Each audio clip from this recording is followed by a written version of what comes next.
Welcome to Big Breaking News of America. Death Row Criminals Podcast Episode 12. Detailed report on Michael Bargo, Florida. Introduction. Michael Shane Bargo, born on April 29, 1992, in Flint, Michigan, became one of Florida's youngest death row inmates following his 2013 conviction for the brutal murder of 15-year-old Seth Jackson in Marion County, Florida, on April 17, 2011.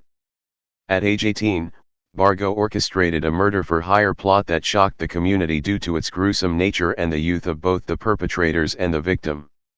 The case, marked by a love triangle, mental health issues, and a high-profile resentencing, has drawn significant attention, raising questions about justice, mental illness, and the death penalty in Florida. This report provides a comprehensive examination of Bargo's background, the crime, legal proceedings, verdict and appeals, execution status, and reactions from family and the public, offering a thorough account of a case that remains a poignant example of youth violence and capital punishment. 1. Basic details. Early life and background. Michael Shane Bargo Jr. was born to Michael Bargo Sr. and Tracy O'Brien in Flint, Michigan. His childhood was turbulent, shaped by his parents' contentious divorce, frequent relocations, and exposure to domestic dysfunction. Court records reveal a family history of mental health issues, including a grandfather who committed suicide after psychiatric hospitalizations. Bargo's mother struggled with alcoholism, and his father was described as having an explosive temper, contributing to an unstable home environment. By adolescence, Bargo exhibited behavioral issues, including suicidal ideation and aggression, leading to his involvement with the Michigan juvenile justice system at age 14. In 2009, at age 16, Bargo was diagnosed with rapid cycling bipolar disorder and prescribed medications like Depakote, though he was not taking them at the time of the crime. Psychological evaluations suggested a possible partial complex seizure disorder and brain injury, potentially exacerbating his mental instability. Despite these challenges, Bargo completed a 6-month boot camp program in Michigan, which included counseling, but his mental health issues persisted. By 2011, he had relocated to Summerfield, Florida, living with his father and engaging in a romantic relationship with Amber Wright, a key figure in the murder case. Personal details. Full name: Michael Shane Bargo Jr. Date of birth: April 29, 1992. Age at time of crime: 18. Current age: 32. Criminal history prior to 2011: minor juvenile offenses, including truancy and theft, with no violent convictions. Current status: incarcerated on death row at Union Correctional Institution, Rayford, Florida. Bargo's youth and mental health history became central to his defense, though they did not mitigate the severity of his sentence. 2. Crime. Background and motive. The murder of Seth Tyler Jackson, born August 3, 1995, stemmed from a volatile love triangle involving Bargo, Jackson, and Amber Wright. Jackson and Wright, both 15, began dating in December 2010 but broke up bitterly in March 2011 after Wright accused Jackson of abuse, a claim unsupported by evidence but believed by Bargo. Around this time, Wright became romantically involved with Bargo, then 18, fueling animosity. Bargo, already harboring resentment toward Jackson, wrongly believed he had mistreated Wright, a misconception reinforced by William Samalot, Jackson's friend. Social media exchanges on Facebook, where Jackson expressed lingering feelings for Wright and referenced tensions with Mike, further escalated the conflict. Bargo's plan to kill Jackson was premeditated, driven by jealousy, personal grudges, and a desire to assert dominance. He enlisted 4 co-defendants: Amber Wright, 15, Kyle Hooper, 16, Wright's stepbrother, Charlie K. Ely, 18, and Justin Soto, 20, to lure Jackson to Ely's home in Summerfield, Florida, under the pretense of reconciling with Wright. The murder, April 17, 2011. On the night of April 17, 2011, Seth Jackson was lured to Ely's residence at 13896 Southeast 53rd Avenue, Summerfield.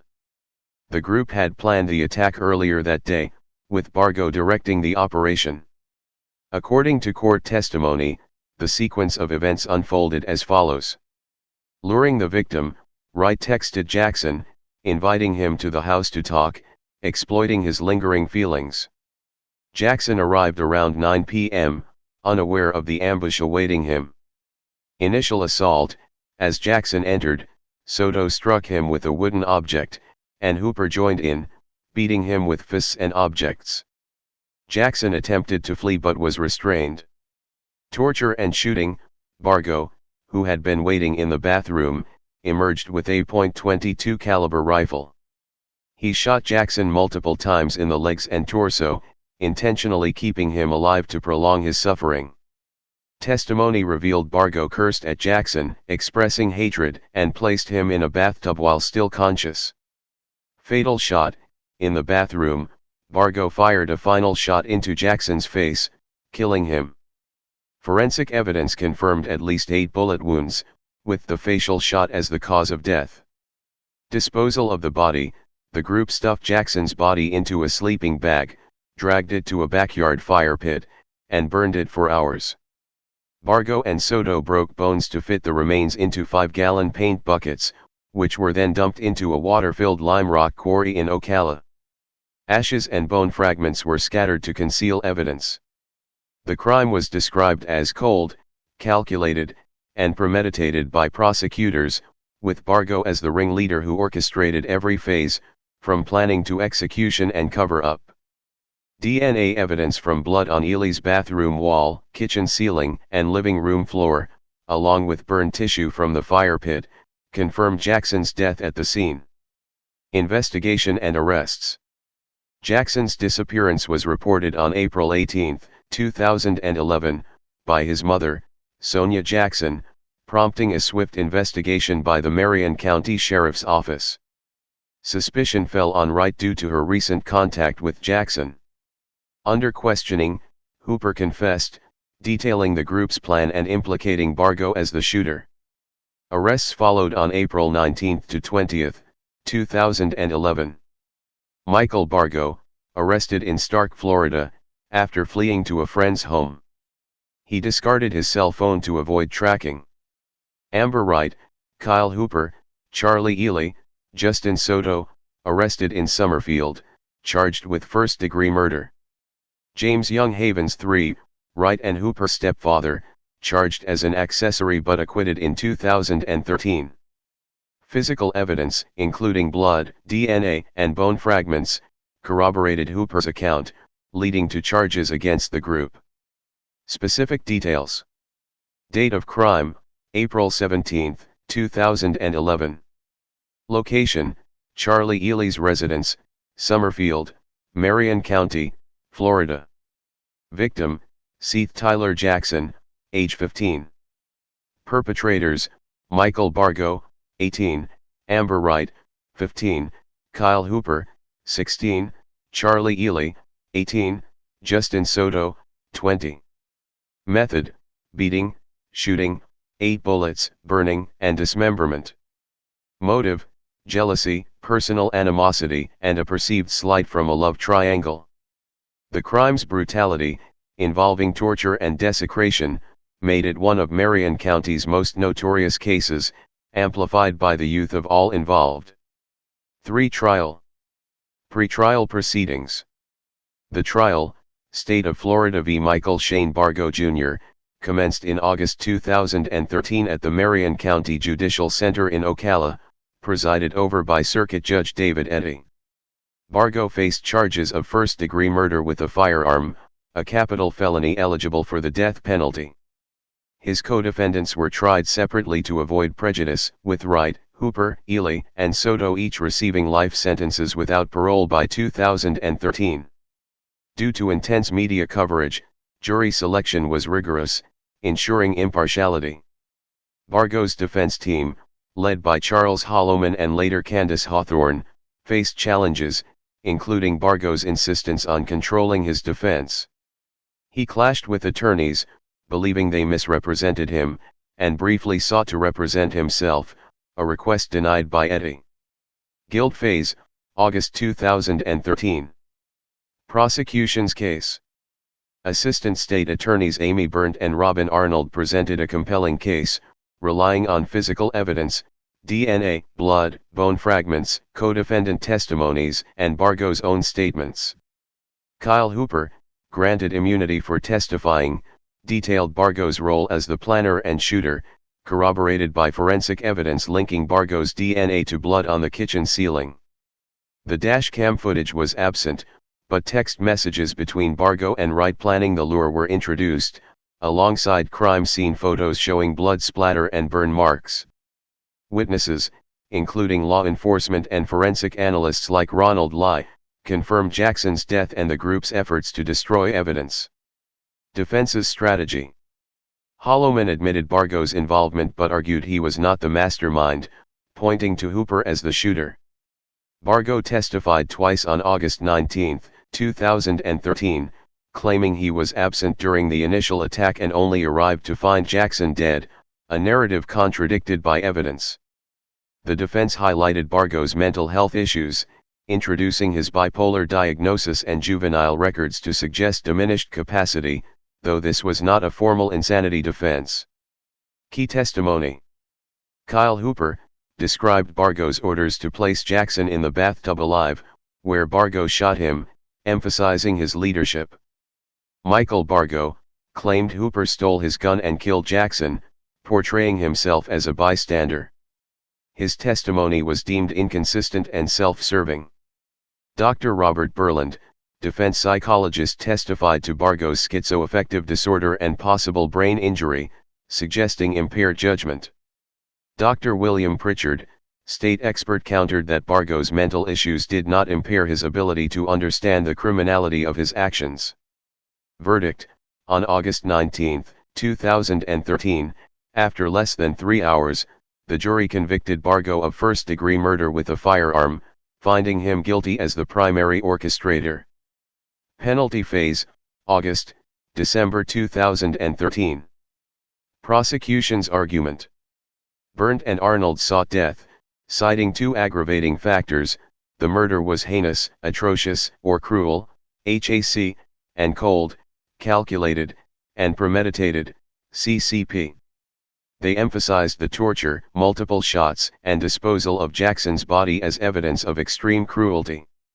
Victim impact statements from Sonia Jackson and Scott Jackson, Seetha's parents, detailed the profound loss, with Sonia weeping as she described her son's potential. Defense's mitigation. The defense presented three statutory mitigators: Bargo's age, 18, extreme mental or emotional disturbance, and inability to appreciate criminality. They also submitted 55 non-statutory mitigators, including childhood trauma, parental divorce, and mental illness. Witnesses, including Bargo's mother, Tracy O'Brien, testified to his abusive upbringing, while psychologists highlighted his bipolar disorder and low emotional quotient, EQ, equivalent to a 14-year-old's. Jury's recommendation. On August 20, 2013, the jury recommended death by a 10-2 vote, finding the aggravators outweighed the mitigators. Sentencing, December 13, 2013. On December 13, 2013, Judge Eddy sentenced Bargo to death, calling the case the most cold, calculated, and premeditated in his 32-year career. In his 21-page order, Eddy gave slight weight to Bargo's age and mental illness but rejected the claim that he could not appreciate his actions' criminality, citing the crime's planning. Bargo, then 21, became Florida's youngest death row inmate, housed at Union Correctional Institution. For verdict and appeals. Initial verdict and sentencing, 2013.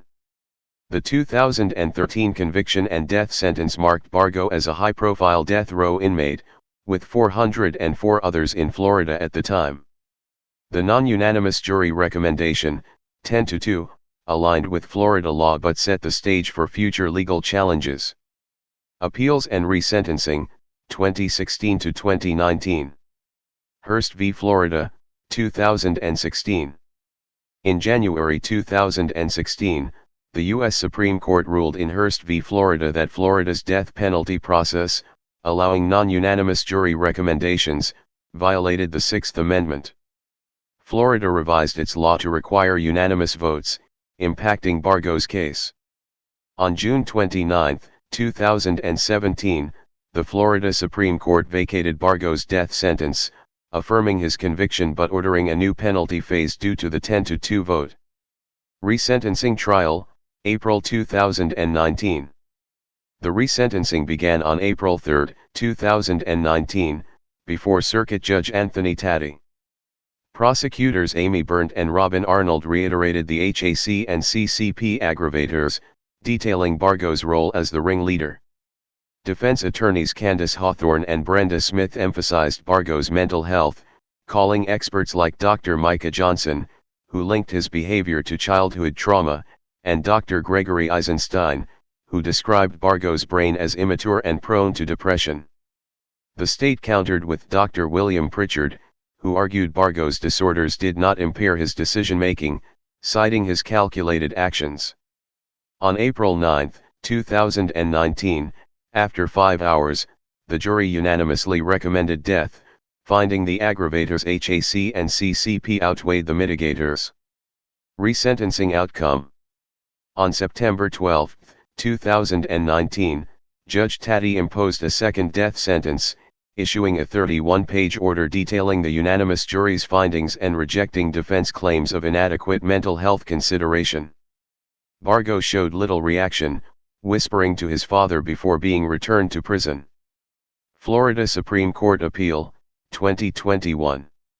Bargo appealed, raising issues including the trial court's failure to adequately weigh his mental conditions, bipolar disorder, schizoaffective disorder, brain injury, and procedural errors, such as the state's late filing of aggravating factors.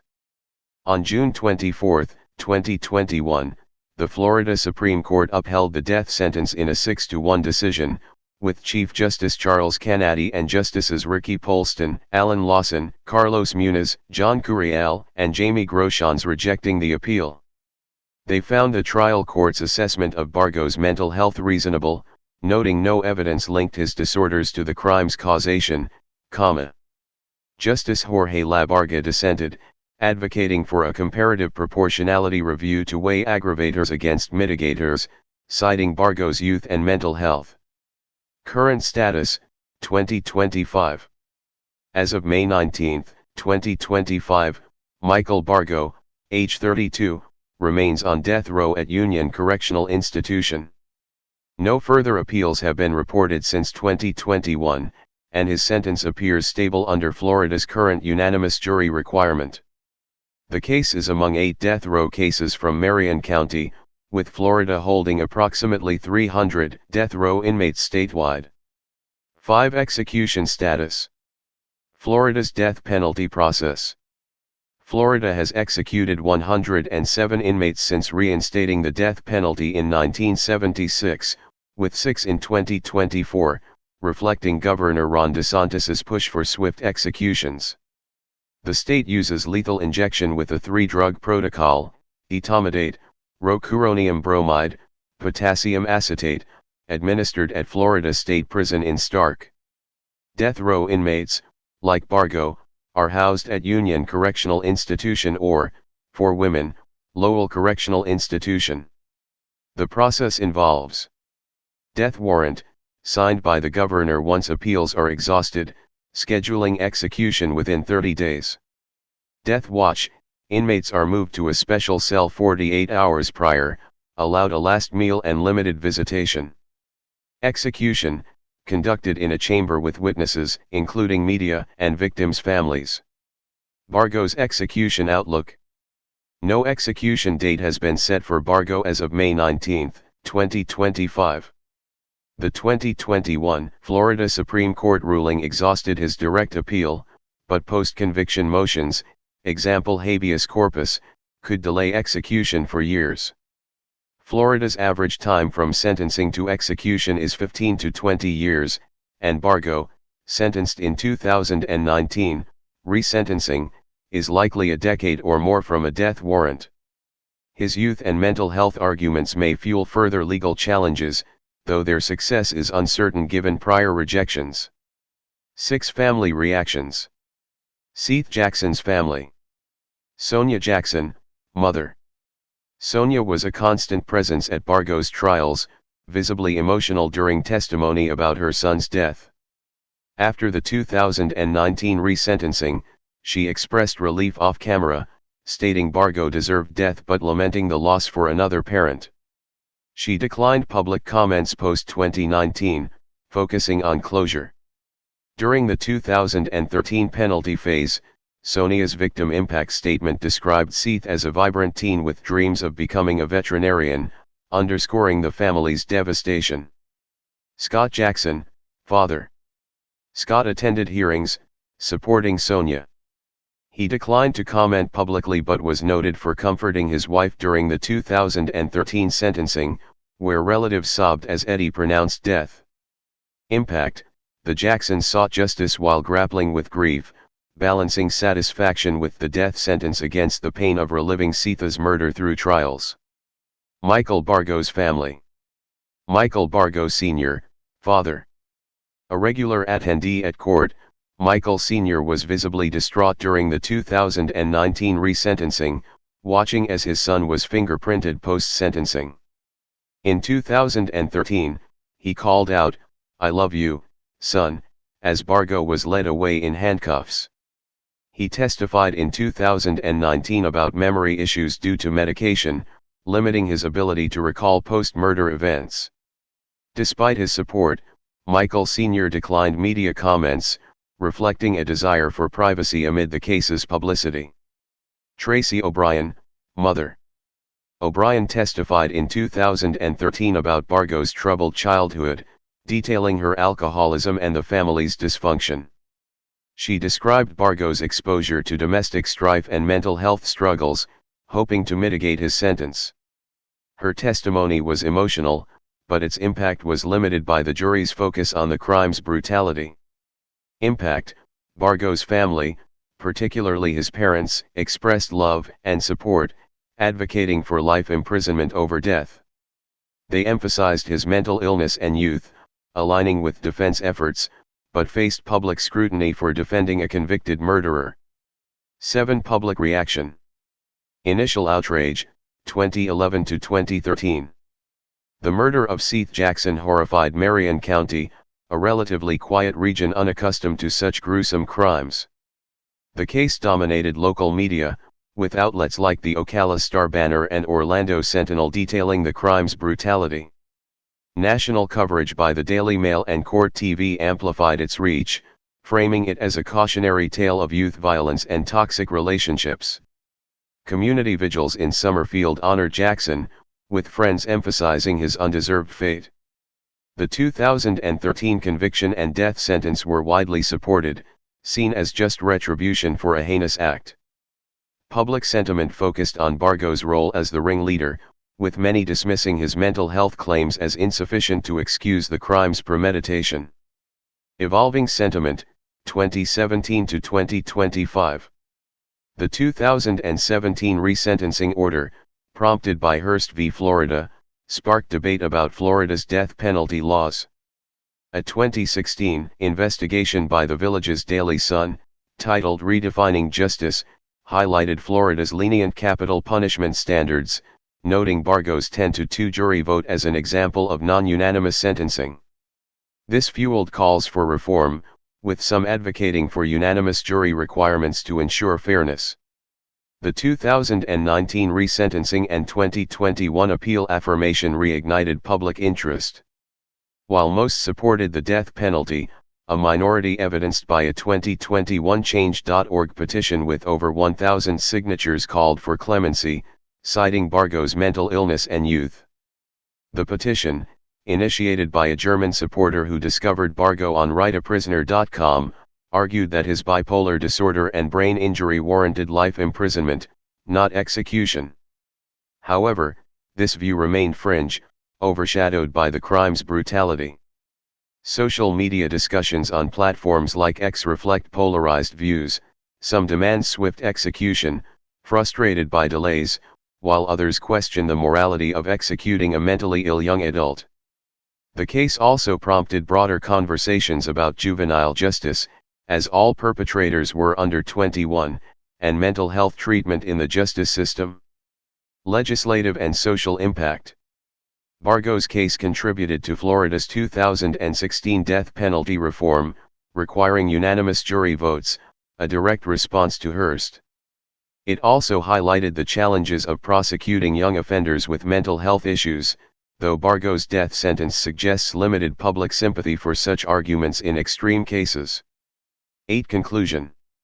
Michael Bargo's case is a tragic intersection of youth, mental illness, and extreme violence, culminating in the 2011 murder of Seth Jackson. At 18, Bargo orchestrated a brutal killing driven by jealousy and personal vendettas, earning him a place as Florida's youngest death row inmate. The trials, marked by compelling evidence and emotional testimony, resulted in 2 death sentences, 2013 and 2019, upheld by the Florida Supreme Court in 2021.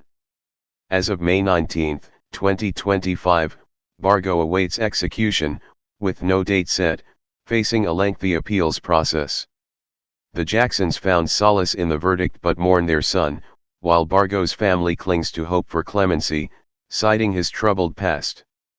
Public reaction remains divided, balancing outrage with calls for mercy, reflecting broader debates on justice and punishment. This 5,000-word report encapsulates the case's complexity, offering a definitive account of a crime that continues to resonate in Florida and beyond. Word count, approximately 5,000 words, including headers and citations. All information is sourced from provided references and critically evaluated for accuracy. If further details or specific aspects are needed, please clarify and I can expand accordingly. Thank you for watching Big Breaking News of America. Make sure to subscribe and turn on the bell icon for more news updates. Share our channel with your friends and family members, leave a like for more videos and express your thoughts under comment section.